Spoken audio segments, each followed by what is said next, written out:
Hello बच्चा party. तो कैसे है ना। पिछले क्लास में हम लोग Bihar board class 10 biology biology हमारा पर्यावरण चैप्टर का नाम है। उसका हम लोग लेक्चर नंबर 1 कंप्लीट किए थे। आज हम लोग पढ़ेंगे लेक्चर नंबर 2। तो हम लोग पिछले क्लास में पढ़े थे अजैव अवयव के बारे में। आज हम लोग देखते हैं जैव अवयव के बारे में। जैव अवयव इसे तीन वर्गों में बांटा गया है। नंबर 1 उत्पादक, जिसे बोलते हैं प्रोड्यूसर। ये हरे पौधे खाते हैं। क्या खाते हैं? हरे पौधे खाते हैं। आगे लिखा हो बी में उपभोक्ता, इसे बोलते हैं कंज्यूमर, जो पौधे एवं एवं उनके विभिन्न उत्पाद खाते हैं। जो पौधे भी खाएगा और पौधे से जो बनेगा उसको खाएगा। सी में का अपघटन करता है, इसे बोलते हैं डीकम्पोजर। ये मृत उत्पादक तथा उपभोक्ता का अपघटन करते हैं। ये मृत उत्पादक भी खाएगा सड़गला, और उपभोक्ता को भी खाएगा। इससे जो उत्पन्न होगा पोषण एवं गैस को वातावरण में छोड़ देते हैं। आगे बढ़ते हैं। जैव अवयव का 3 पार्ट, उत्पादक, उपभोक्ता और अपघटनकर्ता। पहला क्या पढ़ेंगे हम लोग? उत्पादक। ये हरे पौधे, शैवाल, घास, पेड़, ये सब क्या है? उत्पादक है। हरे पौधे, शैवाल, घास, पेड़ क्या है? उत्पादक है। प्रकाश संश्लेषण द्वारा अपना भोजन तैयार करते हैं। प्रकाश संश्लेषण द्वारा अपना भोजन यानी अपना खाना खुद तैयार करते हैं। जो अपना खाना खुद बनाएगा उसे क्या बोलते हैं हम लोग? स्वपोषी। क्या बोलते हैं? स्वपोषी बोलते हैं। जो अपना खाना खुद बनाएगा उसे क्या बोलेंगे? स्वपोषी बोलते हैं। सूर्य की ऊर्जा से क्या ग्रहण करेगा? विकिरण ऊर्जा। क्लोरोफिल की उपस्थिति में किसमें बदलेगा? रासायनिक ऊर्जा में बदलेगा। प्लस मतलब प्रेजेंट, माइनस मतलब अब्सेंट। ये स्वपोषी कहलाते हैं, पहले बता दिया आपको। रासायनिक ऊर्जा अकार्बनिक यौगिक के रूप में कहाँ रहते हैं? पौधों में रहता है। रासायनिक ऊर्जा अकार्बनिक यौगिक के रूप में कहाँ रहते हैं? पौधे में रहते हैं। रासायनिक ऊर्जा अकार्बनिक यौगिक के रूप में कहाँ रहते हैं? पौधे में रहते हैं। हरे पौधे की उपस्थिति में अनिवार्य कार्य। उत्पादक का हरे पौधे की उपस्थिति में यानी प्रेजेंट में उसका क्या काम है? ये पारिस्थितिक तंत्र में रहने वाले जीवों का प्रकार निर्धारण करते हैं। जो पारिस्थितिक तंत्र में जो जीव रहते हैं उसका वो कैसे होता है? कई प्रकार का होता है, उसका प्रकार निर्धारण करते हैं, बताते हैं। सौर ऊर्जा यानी उसे बोलते हैं सोलर एनर्जी। सौर ऊर्जा यानी उसे बोलते हैं सोलर एनर्जी जीवों के लिए ऊर्जा का मूल स्रोत है। क्या है? एकमात्र साधन है। कौन सा ऊर्जा? सौर ऊर्जा। ये मिट्टी से तत्व को अवशोषित यानी खींचते हैं। वायुमंडल में O2 और CO2 का संतुलन बनाए रखते हैं। वायुमंडल में ऑक्सीजन और CO2 का बैलेंस बनाए रखते हैं। ए नंबर हम लोग पढ़ लिया। आप क्या पढ़ेंगे? बी नंबर में क्या है? उपभोक्ता। क्या है बी नंबर? उपभोक्ता पोषण के लिए किस पे डिपेंड रहते हैं? उत्पादक पे। उत्पादक क्या होते हैं? हरे पौधे पर निर्भर रहते हैं। जंतु उपभोक्ता कहलाते हैं। जितना जंतु होता है उसे क्या बोल देंगे? उपभोक्ता। भोजन अपना खुद नहीं बनाते। कोर्स मतलब खुद नहीं। भोजन अपना खुद नहीं बनाते हैं। क्यों नहीं बनाते हैं? क्योंकि इसमें क्लोरोफिल नहीं होता है। ऐसे जंतु इसे क्या बोलेंगे? परपोषी। इसे क्या बोलेंगे? परपोषी। इसे 3 श्रेणी में बांटा गया। इसे कितना भाग बांटा गया? 3 श्रेणी में बांटा गया है। इसे 3 श्रेणी में बांटा गया है। नंबर 1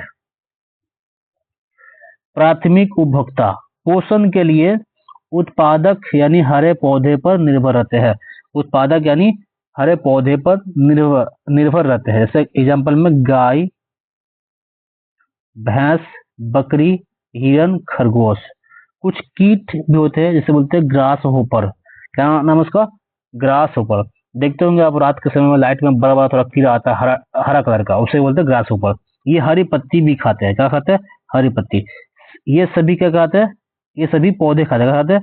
पौधे खाते हैं। इसे क्या बोलेंगे? शाकाहारी बोलते हैं। इसे क्या बोलते हैं? शाकाहारी बोलते हैं।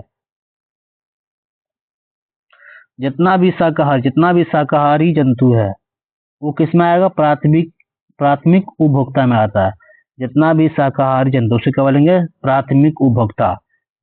मनुष्य मनुष्य और तिलचट्टा सर्वभक्षी है। क्या है? सर्वभक्षी। इसे क्या बोलते हैं? सर्वाहारी। मनुष्य और तिलचट्टा यदि पौधे एवं जंतु दोनों खाएगा तो उसे क्या बोलेंगे? यदि मनुष्य और तिलचट्टा पौधे एवं जंतु दोनों खाएगा तो उसे क्या बोलेंगे बताओ? उसे बोलेंगे हम लोग सर्वाहारी। उसे क्या बोलेंगे? सर्वाहारी बोले या सर्वभक्षी बोले? उसे बोलेंगे सर्वाहारी या सर्वभक्षी बोलते हैं। अगर मनुष्य हरे पौधे खाएंगे अगर मनुष्य हरे पौधे खाएंगे अगर मनुष्य हरे पौधे खाएंगे अगर मनुष्य हरे पौधे खाएंगे तो उसे क्या बोलेंगे? प्राथमिक उपभोक्ता। दोनों खाएगा तो उसे क्या बोलेंगे? दोनों खाएगा तो उसे क्या बोलेंगे? उसे बोलेंगे सर्वाहारी। अगर मनुष्य हरे पौधे खाएगा तो उसे क्या बोलेंगे? प्राथमिक उपभोक्ता बोलते हैं। द्वितीयक उपभोक्ता, दो में क्या है? द्वितीयक उपभोक्ता। शेर, बाघ, कुछ पक्षी, सांप यानी सर्प, मेढक, ये क्या होते हैं? मांसाहारी। क्या होते हैं? मांसाहारी होते हैं। ये सभी शाकाहारी तथा प्राथमिक उपभोक्ता को खाएगा। जितना शाकाहारी होगा और जितना प्राथमिक उपभोक्ता उसको खा जाएगा। नंबर 3 में क्या है? तृतीयक उपभोक्ता। नंबर 3 में क्या है? नंबर 3 में तृतीयक उपभोक्ता। तृतीयक उपभोक्ता इसमें कौन आएगा? उच्चतम श्रेणी वाले। कौन आएगा? उच्चतम श्रेणी वाले। जैसे सर्प, सर्प यानी सांप, मेढक खाता है तो उसे क्या बोलेंगे? तृतीयक उपभोक्ता। सर्प मेढक को खाएगा तो उसे क्या बोलेंगे? तृतीयक उपभोक्ता। उच्चतम श्रेणी वाला जंतु जो जो दूसरे जंतु द्वारा मारे गए को नहीं खाएगा। जैसे मान लो शेर शेर शिकार किया हिरन का तो उसको चीता नहीं खाएगा। जो शिकार करेगा वही खाएगा उसको, है ना। यदि अगर कोई चीता कर लिया तो शेर नहीं खाएगा, मतलब वो खुद करेगा, खुद खाता। दूसरे का शिकार किया हुआ नहीं खाएगा वो, मतलब अपने में से खाता वो। समझ जाओ ये एग्जाम्पल में क्या है? बाघ, शेर, चीता, गिद्ध। आगे लिखा हुआ सर्प, सर्प यानी सांप खरगोश खाएगा तो उसे क्या बोलेंगे? द्वितीयक उपभोक्ता। सर्प यानी सांप खरगोश खाएगा तो उसे क्या बोलेंगे? द्वितीयक उपभोक्ता। ध्यान से सुन सुन के नोट करेंगे और उसको याद करेंगे। सर्प अगर कीट कीट भक्षी यानी मेढक खाएगा उसे क्या बोलेंगे? तृतीयक उपभोक्ता कहते हैं। लास्ट में अपघटनकर्ता या उसे क्या बोलते हैं? अपमार्जक। उत्पादक और जितना होगा हर पौधा, उपभोक्ता उसके मृत शरीर के वज्र पदार्थ, जीवाणु यानी बैक्टीरिया, कवक यानी फंजाई, दोनों मिलकर क्या बनाता है? अपमार्जक यानी अपघटनकर्ता बनाता है।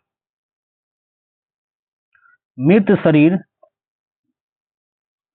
मृत जीवों के शरीर एवं वज्र पदार्थ, उसमें क्या होता है? कार्बनिक और अकार्बनिक को क्या करता है? मुक्त करता है। गैसीय तत्व जैसे नाइट्रोजन, ऑक्सीजन वायुमंडल में चले जाते हैं।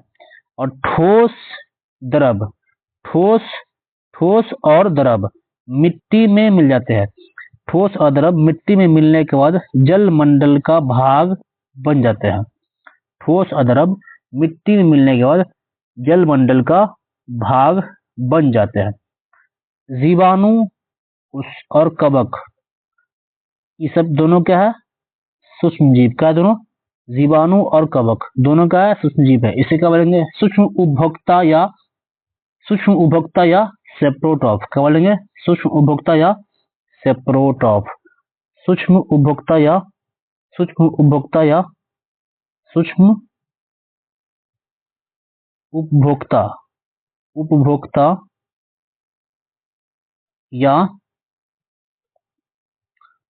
या बोलते हैं उसको सेप्रोटॉफ। क्या बोलते हैं? सेप्रोटॉफ बोलते हैं। जितना अभी हम लोग पढ़े उसको हम लोग डायग्राम के थ्रू थोड़ा समझते हैं। उसको डायग्राम के थ्रू उसको थोड़ा समझ लेंगे। जैसे मान लो ये सूर्य है। क्या है? सूर्य है। सूर्य है। सूर्य से एनर्जी आएगा, किससे पड़ेगा? घास से पड़ेगा। घास पर। घास क्या है? उत्पादक। और घास कौन खाएगा? ग्रास होपर खाएगा, ग्रास होपर। ये क्या है? प्राथमिक उपभोक्ता है, जो रात में आता है लाइट पर, है ना, हरा हरा का, उसे क्या बोलते हैं? ग्रास होपर बोलते हैं। इस घास को खाएगा। और ग्रास होपर को कौन खा जाएगा? ग्रास होपर को, ग्रास होपर को ये खा जाएगा मेढक बा। कौन खा जाएगा? ये मेढक खा जाएगा। ग्रास होपर को ये मेढक खाएगा, मेढक खा लेगा। और मेढक क्या है? द्वितीयक उपभोक्ता। और इस मेढक को क्या खा लेगा? सांप। मेढक को खाएगा सांप। सांप खा लिया, सांप, सांप बोले सर्प बोले? सांप क्या होता है? तृतीयक उपभोक्ता। क्या होता है? तृतीयक उपभोक्ता। आप लोग सुने होंगे, जब सांप पकड़ता है मेढक को तो हम लोग बोलते हैं कि सांप बोलता है, सांप नहीं बोलता है, मेढक बोलता है। ध्यान से देखिएगा उसको। और सांप को कौन खा जाएगा? सांप को एक चतुर्थ उपभोक्ता वाला उच्चतम श्रेणी वाले मांसाहारी जंतु यानी या पक्षी, इसका नाम क्या है? बाज। बाज खा जाएगा। डायग्राम थोड़ा परफेक्ट नहीं बना, लेकिन आप ट्राई करेंगे, मैंने बनाने का ट्राई किया हूँ, आप भी ट्राई करेंगे, बन जाए तो अच्छा, कोई बात नहीं। तो इसको फ्लोट चार्ट पे इसको याद करेंगे, ठीक है? इसको सही से बनाएंगे, जितना हम लोग पीछे पर उसी को लिखे भाषा में, तो डायग्राम के फॉर्म में लिखे। आगे यहाँ तक आपका कंप्लीट हो गया, इसको कंप्लीट करेंगे आप, और हम लोग नेक्स्ट लेक्चर में मिलेंगे। ये लेक्चर नंबर 2 आपका complete, lecture number 2, lecture number 2 complete हो गया। आपको जितना आपको पढ़ा है थोड़ा ध्यान से सुन के समझ के उसको लिखेंगे और उसको याद करेंगे, ठीक है? तब तक के लिए ओके, बाय।